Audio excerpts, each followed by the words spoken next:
everybody. I'm quite excited to have Hussain Zaidi here in office at our Penguin Random House India office, and we are with his new book, Dawood's Mentor, that we published recently. And let's find out more about the book from the author, the man himself. So welcome to Penguin Random House, Hussain.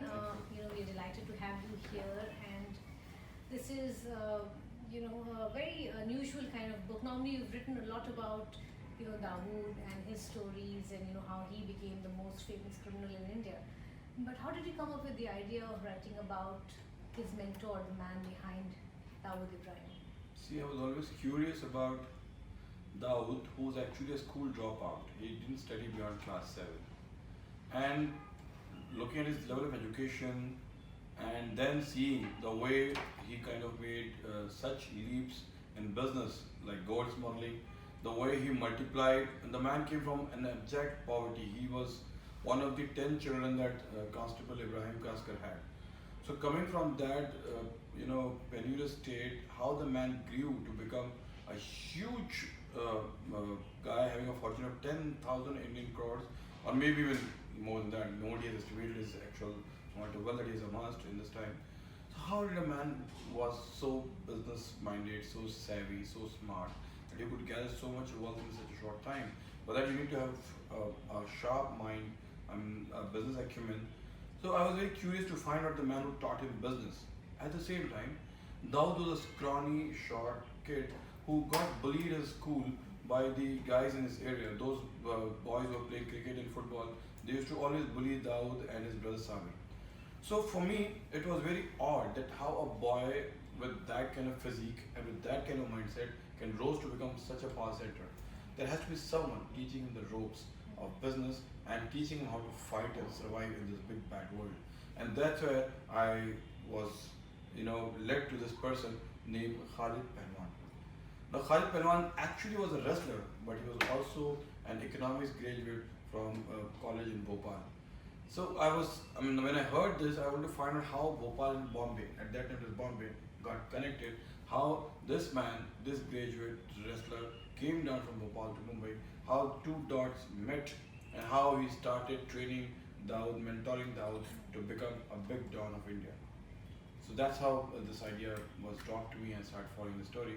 And while investigating, I found that it was a very interesting, intriguing story.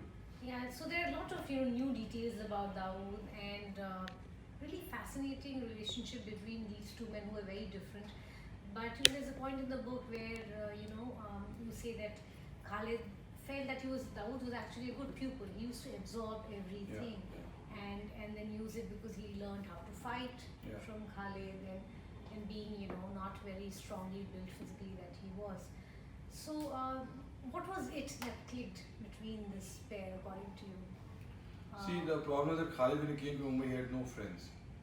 So his first introduction, Khalid was actually training for a police job in Bhopal.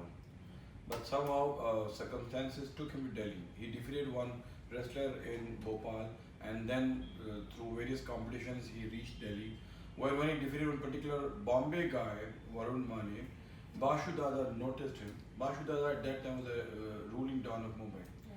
So he brought Khalid to Bombay, and since it was in a strange city for Khalid, a man from Bhopal who had no relatives, friends, or any support in Bombay, for him he was in search of friends, someone where Khalid can find people kind of are they get drawn towards him in a positive light, and he can feel that he belongs to his place. So apart from Bashu Dada, who was more of a business associate, Khalid is looking for more people, friends, sympathizers, well-wishers. He came across a 14-year-old boy. Now there was no bonding between these two, but Dawood happened to saw a fight, a street brawl, where he saw Khalid fighting like a filmy hero. Khalid was a wrestler, so he knew only one thing: how to lift people and how to smash them on the ground. I mean, we see these movies of Hulk now, the Smasher, but for Dawood it was the first exposure to a guy with superhuman strength. Real life super strength. So Dawood kind of got attracted to this man whom he thought was a hero. He had seen so many people on the screen, but this was a real fighter.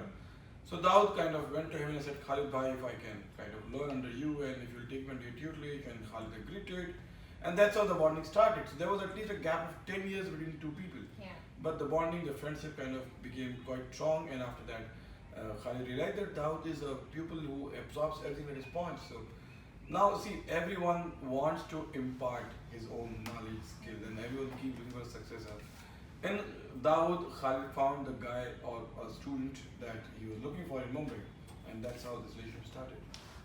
No, really interesting because there are a lot of differences. There are age gaps, there are different personalities, background, and so on. But still, they became very close. Because Khalid was a Pathan, Yes. and Dawood was a Konkani guy from the coastal area of Maharashtra. Yes. So even the languages were different. Yeah. I mean, they might belong to the same religion, but the region, see, he's a Pathan who speaks basically Pathani language and Urdu. Well, Dawood didn't know much of Urdu, but more of a Bombay kind of slang. Yeah.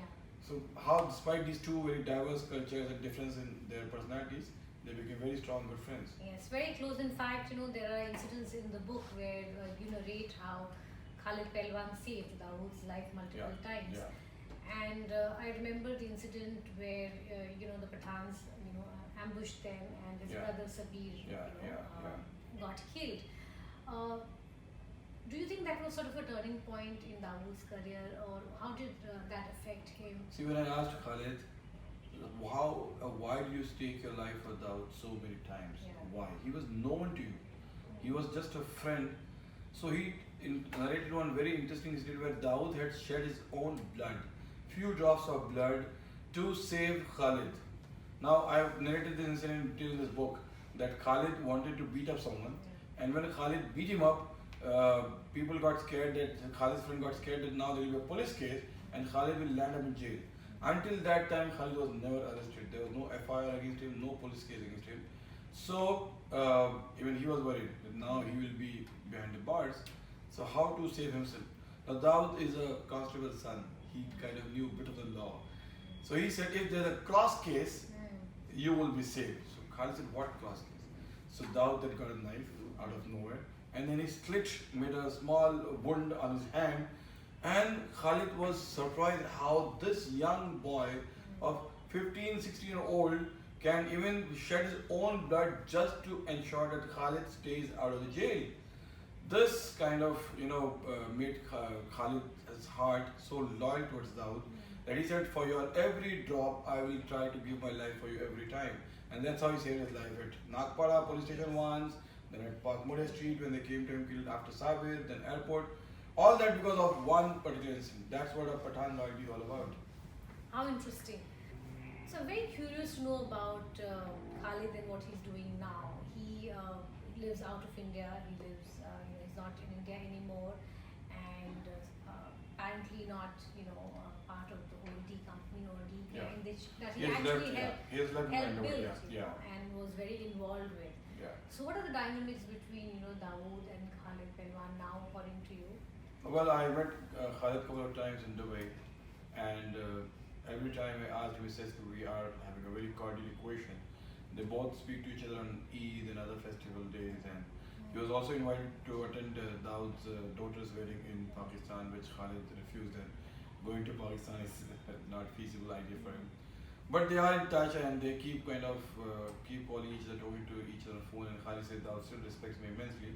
So there is no animosity and there is no rivalry, there is no antagonistic feeling towards each other. They both kind of have parted ways amicably, and they both still live like friends who are miles apart, but still their heart beat for each other. Very, very beautifully put. Well, I will end this session with a question about you, because I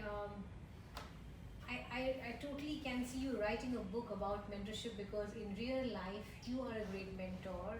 We published a Blue Salt series with you, and you mentored a lot of young writers and helped them to publish their own books. Thank you. There are a lot of debut authors that we publish in Penguin Random House India and the Blue Salt series that is curated with Hussain. And did you see anything similar between you and Khalid? What was it that That's a very, very interesting question. was that, or was there something that struck you, that drew you to this personality and character? See, when I was a young boy, and my parents used to say that for everything, there is a zakat. For your health, you need to fast. For your wealth, you need to give money to the poor charity. For your knowledge, the zakat, the charity is to impart, to disseminate, to teach other people. So going by this principle, I don't know whether writing a book is a knowledge or whether it's a skill, but I thought the best way to give zakat for this skill is to ensure that others who might have some hurdles and obstacles in their life, who they won't be there, anyone to handhold them, to ensure that they kind of come up, write a book, become confident writers. I just thought I'd give them a nudge, maybe some support, maybe a few encouraging words, maybe some kind of discussion with them, which will motivate them to go out and write and become authors. So I don't know that could be such a big thing, but well. No, I think this is something extraordinarily special, and I think you're a great mentor yourself. Thank you very much. You have no idea how I'm feeling so happy about this, that you think that I have mentored people in youngsters. So, congratulations again, Hussain, on the publication of a new book, Dawood's Mentor. I hope it sells many, many copies. Inshallah. Yes. And through this, I would like to say that had Milee Ashwarya not been in my life, perhaps this book was not possible. She was very patient, very helpful, and she kept on. Very pushy. Well, I mean, that if she was not, perhaps I would have taken 10 years to write it. So I would not blame her for that. But believe me, it was because of all her support and her, the way she was rock solid behind me, I could manage to finish this, whatever time it took. But well, thank you so much. Thank you all of you. Thank you, Hussain, for your kind words. It was a pleasure working with you. Thanks. And I look forward to publishing many Thank more you. books with you. Thank you. Thank you.